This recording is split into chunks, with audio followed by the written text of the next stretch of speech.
Hey,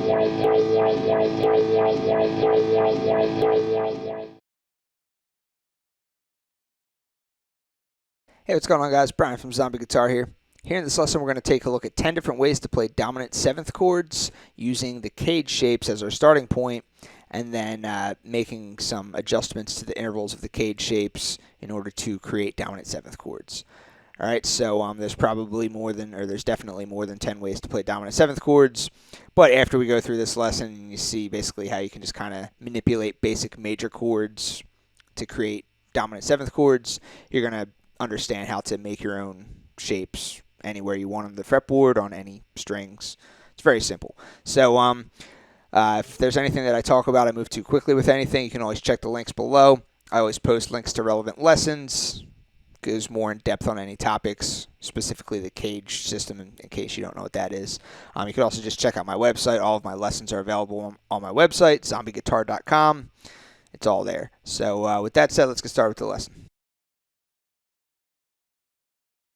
All right, so before we get started on looking at the actual shapes, the 10 different shapes, first I just want to let you know four essential rules, you could call them, that apply to all dominant 7th chords. So those 4 rules are: number 1, the chord formula for a dominant 7th chord is root, major 3rd, perfect 5th, flat 7.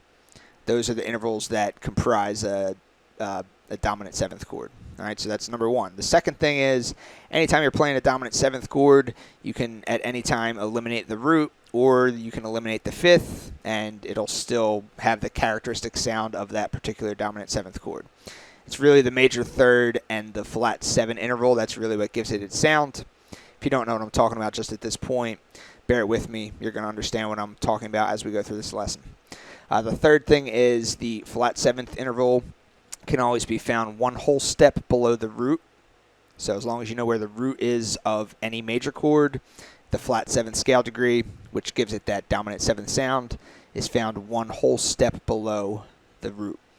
The fourth thing is that flat 7th scale degree is also found 1.5 steps above the 5th. So whenever you're playing a major chord and you know where your 5th is located, the flat 7th is always found 1.5 steps above that.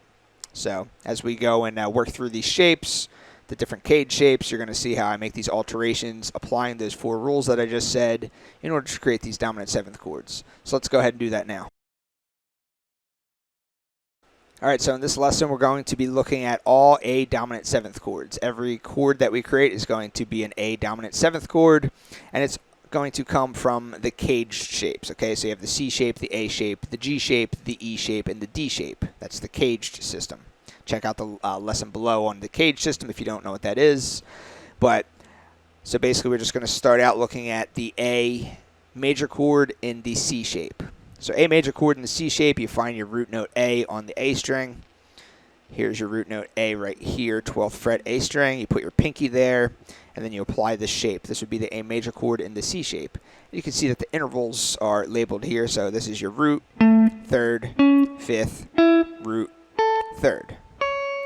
All right, so applying the rules that we talked about before, the easiest manipulation to this shape would be to understand that the flat 7th is found 1.5 steps higher than the 5th. So root, 3rd, 5th, here's your 5th, 1.5 steps higher, or 3 frets.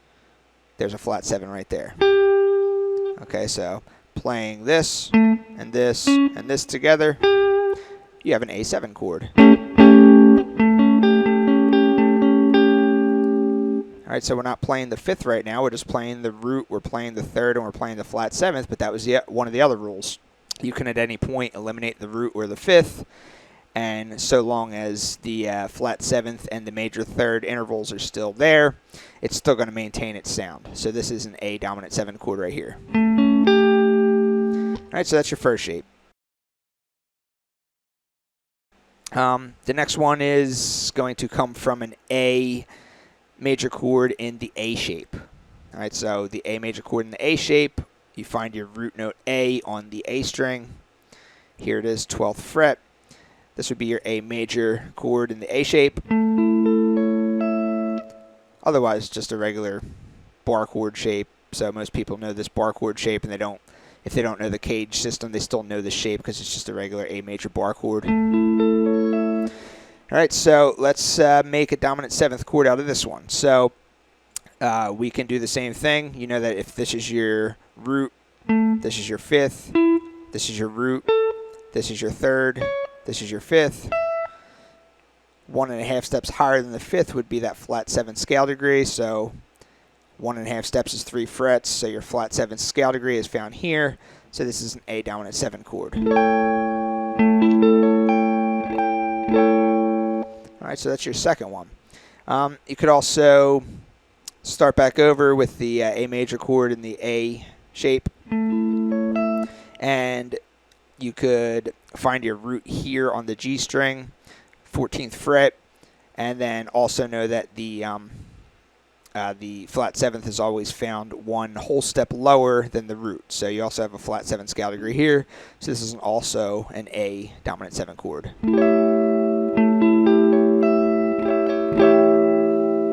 Okay, so that is your third shape. All right, so the next shape we're going to look at is going to be the G shape of the A major chord.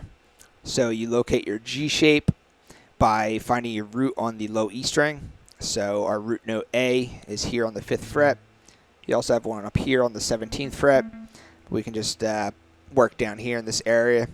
So this is your G shape for the A major chord. It's a bit tricky to play if you're going to play the full chord shape across all 6 strings. You don't have to play it across all 6 strings, but just as long as the important intervals are there. So let's start out by finding our 5th. So here's our root, here's our 3rd, here's our 5th, here's our root, 3rd, and then root up here. So if you find your 5th, which is here, 2nd fret of the D string, 1.5 steps higher than that would be your flat 7. So play root, 3rd, flat 7. That's an A dominant 7th chord. You can start back over.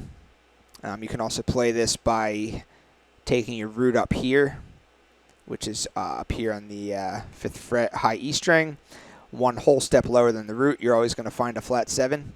So there's your flat 7 there. So this is a dominant 7th chord like this too. All right. Starting back over, you can then find this root right here on the 2nd fret of the G string. That's your root for this shape. 1 whole step lower than the root would be the open string. And just playing these strings, you have all of the intervals that you need. You have your 5th here, you have your flat 7 here, and you have your 3rd here. Remember, you can always eliminate the root or the 5th, and it's still going to maintain its characteristic sound. So this is an A dominant 7 chord right here. You can also move this up an octave higher if you wanted to, and you can play that up here. That's an A dominant 7 chord. So those are all the ones that you can get out of the G shape. So now let's look at the E shape. So the A major chord in the E shape, that's otherwise known as just a major bar chord rooted on the low E string, if you want to think of it that way. So you can either play that here on the 5th fret, or you can play it up here on the 17th fret. Let's just do it down here on the 5th fret. So this is your A major bar chord, or A major in the E shape. So this is your root, this is your 5th, this is your root, this is your 3rd, this is your 5th, and this is your root. So that's an A major chord. So the way you make 7ths out of this one is you take your root, which is here on the 7th fret of the D string, and you lower that by 1 whole step to find that flat 7th. You do that just by lifting up your pinky, and that's an A dominant 7 chord. You could also take that pinky that is now free and available to do other stuff with, and you could notice that your 5th is right here, 5th fret of the B string, 3.5 steps higher, or 3 frets higher, right here. That's also a flat 7. So if you wanted to add the flat 7 there, you could.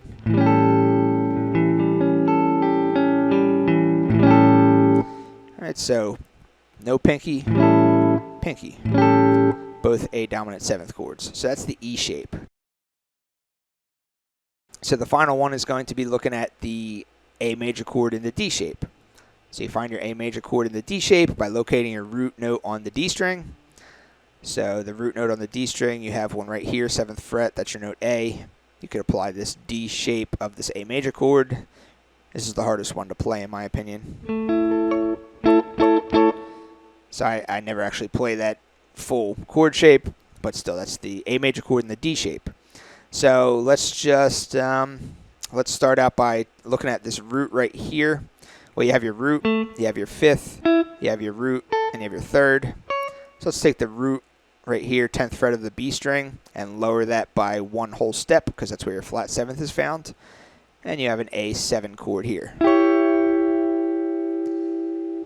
Alright, and then you can start back over, playing the A major chord in the D shape, and you could locate your 5th, which is right here, 9th fret of the G string, and 1.5 steps higher, or 3 frets higher, you're going to have a flat 7. And you could play it like this. You still have your flat 7, you have your root, and you have your 3rd. We're just eliminating the 5th now. So that would be the other one that you could do using the D shape. Alright, so I just wanted to quickly go through that stuff just to show you guys how you can create these dominant 7th chords anywhere. As long as you know these different major chord shapes using the CAGED system, and you know where your intervals are within the CAGED shapes, as long as you know that the flat 7th is found one whole step below the root, you can always add that flat 7th in. As long as you know that the flat 7th is found 1.5 steps above the 5th, you can always add it in that way as well. You can always eliminate either the root or the 5th if you want, and just maintaining that major 3rd and that flat 7th interval, that's what gives it its characteristic sound. As long as you know those rules and you know your CAGED shapes, which you can always take a look at the lesson if you don't know that stuff, then you can easily come up with these dominant 7th chords. This comes in really useful when you're playing, and you might just want to throw in a dominant 7th chord, that bluesy sound. No matter where you're at, you don't have to stick to the basic ones that you know. They're all over the place, all up and down the guitar, across all 6 strings. They're found everywhere. This is just 10 of them. So I hope you guys enjoyed that lesson, and I'll see you in the next one. Thanks.